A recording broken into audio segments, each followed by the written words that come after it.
Welcome to the Rim Break Rodeo. We hope this video helps.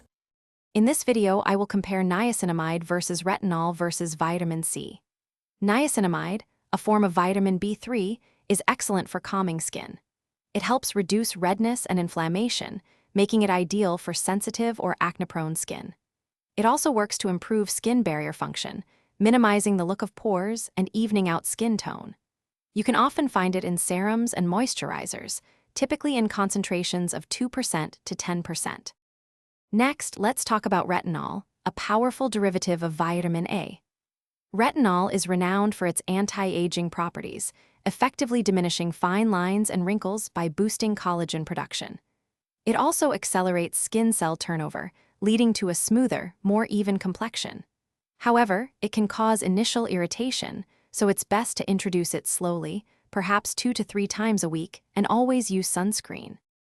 Now, let's explore vitamin C, a potent antioxidant. This ingredient is fantastic for brightening your complexion and fading dark spots, giving your skin a more radiant glow. It also offers crucial protection against environmental stressors like pollution and UV damage, which can accelerate aging. For best results, seek out stable formulations, often found in serums, and apply it in the morning. So, which one is right for you? If you're dealing with redness, enlarged pores, or a compromised skin barrier, niacinamide is a great choice. For significant anti-aging benefits and texture refinement, retinol is your go-to.